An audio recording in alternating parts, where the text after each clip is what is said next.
બુલેટિનમાં આપનું સ્વાગત છે। ભારત રક્ષા મંચ દ્વારા શિવાનંદ આશ્રમ ખાતે રાષ્ટ્રીય કાર્યકારી બેઠકનું આયોજન। ભારત રક્ષા મંચ દ્વારા શિવાનંદ આશ્રમ ખાતે 2 દિવસીય રાષ્ટ્રીય કાર્યકારી બેઠકનું આયોજન કરવામાં આવ્યું। આ કાર્યક્રમનું ઉદ્ઘાટન મુખ્ય અતિથિ તરીકે આર્ષ અધ્યયન કેન્દ્ર તેમજ શિવાનંદ આશ્રમના પરમ પૂજ્ય સ્વામી પરમાત્માનંદ સરસ્વતી મહારાજ, ગુજરાત રાજ્યના પૂર્વ મુખ્યમંત્રી વિજયભાઈ રૂપાણી, બ્રહ્માકુમારી ગાંધીનગરના કૈલાશ દીદી, આર્ટ ઓફ લિવિંગ ગુજરાતના હેડ ભાવિનભાઈ પારીખ, આર્ટ ઓફ લિવિંગ અમદાવાદના Shankarbhai Patel, Pravinbhai Kotak, chairman of ISKCON ત્યાં ઉપસ્થિત રહ્યા હતા। ભારત રક્ષા મંચના સંયોજક સૂર્યકાંત કેલકરની ઉપસ્થિતિમાં થયું હતું। ભારત રક્ષા મંચ ગુજરાત પ્રદેશ અધ્યક્ષ ઇલેવન ઠાકરના જણાવ્યા અનુસાર ભારત રક્ષા મંચ દ્વારા શિવાનંદ આશ્રમ ખાતે આયોજિત રાષ્ટ્રીય કાર્યકારી બેઠકમાં બાંગ્લાદેશી ઘૂસણખોરી, જે ભારત માટે ખૂબ મોટું સંકટ છે, એ વિષય પર ગહન ચર્ચા કરવામાં આવી હતી તેમજ આ વિષયને લગતા વિવિધ પ્રસ્તાવો પણ પ્રેરિત કરવામાં આવ્યા હતા। તેમણે વધુમાં કહ્યું કે બાંગ્લાદેશી ઘૂસણખોરીને કારણે ભારતમાં ક્રાઇમ રેટ વધી રહ્યો છે, દુષ્કર્મના કિસ્સાઓ પણ વધતા જોવા મળી રહ્યા છે। આ ઉપરાંત દિન દહાડે અપહરણના કિસ્સા પણ સામે આવી રહ્યા છે। બાંગ્લાદેશી ઘૂસણખોરીને કારણે આ બધી ગુનાખોરી પ્રમાણ ખૂબ વધી રહ્યું છે અને સુરક્ષાને લઈને અનેક પ્રશ્નો પણ ઊભા થઈ રહ્યા છે। અત્રે ઉલ્લેખનીય છે કે ભારત રક્ષા મંચ દ્વારા બાંગ્લાદેશી ઘૂસણખોરી એક રાષ્ટ્રીય મહાસંકટ આ વિષય પર ભોપાલ ખાતે તારીખ 27 જૂન 2010ના રોજ એક સેમિનાર યોજવામાં આવ્યો હતો। આ સેમિનારમાં થયેલ ચર્ચામાં વિષયની ગંભીરતાને સમજીને સરકાર પાસે આ સમસ્યાનો ઉકેલ ઝડપથી લાવવા માટે એક સંગઠનની રચના કરવામાં આવી અને નામ રાખવામાં આવ્યું હતું ભારત રક્ષા મંચ। ત્યારબાદ 25 ડિસેમ્બર 2010માં વિદિશા ખાતે રાષ્ટ્રીય પ્રશિક્ષણ તાલીમ વર્ગનું આયોજન કરવામાં આવ્યું, જેમાં સંગઠનના ઉદ્દેશો અને કાર્યક્રમો નિશ્ચિત કરવામાં આવ્યા હતા, જેમાં પરિસંવાદો, ભાષણો, સીડી શો, પ્રદર્શનો, પ્રવાસો, ધરણાઓ, મેમોરેન્ડમ, પેમ્પલેટ વિતરણ, પ્રેસ કોન્ફરન્સ વગેરે દ્વારા બાંગ્લાદેશી ઘૂસણખોરીની ગંભીરતા અને તેના ભય વિશેની જાણકારી છેલ્લા 12 વર્ષથી આ સંગઠન દેશની જનતાને આપી રહી છે। આ ગંભીર સમસ્યાના સમાધાનમાં મુખ્ય ભૂમિકા કેન્દ્ર સરકારની હોવાને કારણે ભારત રક્ષા મંચ કેન્દ્ર સરકારના મંત્રીઓની પાછળ લાગી ગયું છે અને 4 દબાણ જૂથ, 1 રાજનૈતિક દબાણ જૂથ, 2 કાનૂની દબાણ જૂથ, 3 મીડિયા દબાણ જૂથ, 4 જાહેર દબાણ જૂથ સરકાર પર આ સમસ્યાનું સમાધાન લાવવા માટે દબાણ કરી રહ્યું છે। ભારત રક્ષા મંચના સતત દબાણ અને પ્રયત્નોથી ઘૂસણખોરીના થોડા તબક્કાઓના સમાધાન લાવવામાં પણ ભારત રક્ષા મંચ સફળ રહ્યું છે। આ 12 વર્ષના પોતાના કાર્યકાળ દરમિયાન ભારત રક્ષા મંચે પૂરા દેશમાં બેઠકો, કાર્યકર્તા સંમેલનો, કાર્યકર્તા પ્રશિક્ષણ વર્ગ, સદસ્યતા અભિયાન, મહાપુરુષોની જયંતિઓની ઉજવણી, કાર્યકર્તા સ્નેહ સંમેલનો, સદસ્યતા પ્રવાસ વગેરે દ્વારા દેશના દરેક રાજ્યમાં પોતાના સંગઠનનો વિસ્તાર કર્યો છે। એટલું જ નહીં, દરેક દેશભક્ત નાગરિકોને ભારત રક્ષા મંચના કાર્યમાં તન, મન અને ધનથી સહયોગ મળી શકે તેવી ભારત રક્ષા મંચ અપેક્ષા રાખે છે। ભારત રક્ષા મંચ અમદાવાદ શહેર અને જિલ્લા પ્રમુખ તરીકે મારી જવાબદારી છે। હું રમેશભાઈ ભરવાડ અમદાવાદ જિલ્લાની જવાબદારી નિભાવું છું ભારત રક્ષા મંચમાં।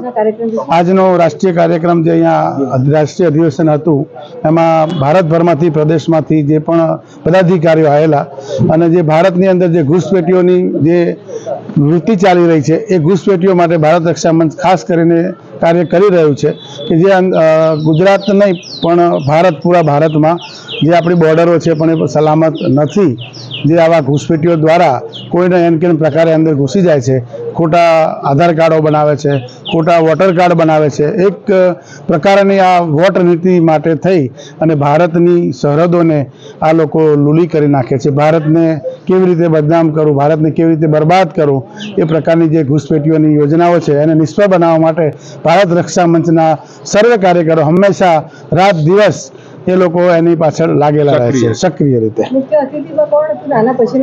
મુખ્ય અતિથિ તરીકે અહીંના પરમાનંદજી જે શિવાનંદ આશ્રમ છે એમના ગુરુશ્રી હતા, ગુજરાતના પૂર્વ મુખ્યમંત્રી માનનીય શ્રી વિજયભાઈ રૂપાણી સાહેબ હતા, તેમજ ભારતના રાષ્ટ્રીય અધ્યક્ષ શ્રી જયપ્રકાશ સત્યનારાયણ જટિયાજી હતા અને કેલકરજી, તેમજ વિશેષ આમંત્રિત ઓલ ઇન્ડિયાના તમામ પદાધિકારીઓએ હાજર રહી અને આ કાર્યકારીને સફળ બનાવવામાં ખૂબ જ મહેનત કરી છે।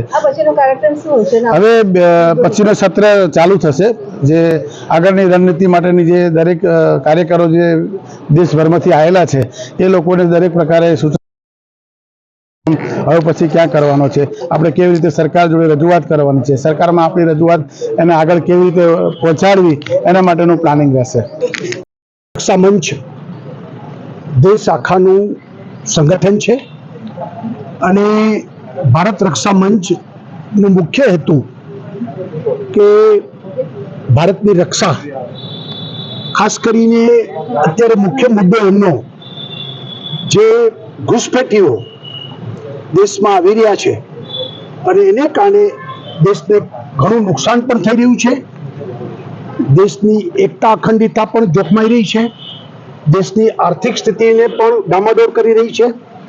અને વોટ બેંકની રાજનીતિ અગાઉ કોંગ્રેસની સરકારે અને જે રીતે બંગાળમાં મમતા બેનર્જીની સરકાર હોય કે ભૂતકાળમાં આસામમાં કોંગ્રેસની સરકાર હોય, આ બધા લોકોએ મતો માટે ખાસ કરીને બાંગ્લાદેશથી માંડીને બાકીના ઘૂસપેઠીઓને અહીંયા સિટીઝન બનાવી અને મતદાર યાદીમાં નામો ચડાવીને માત્ર વોટ બેંકની રાજનીતિને કારણે દેશને ખૂબ મોટું નુકસાન કર્યું છે.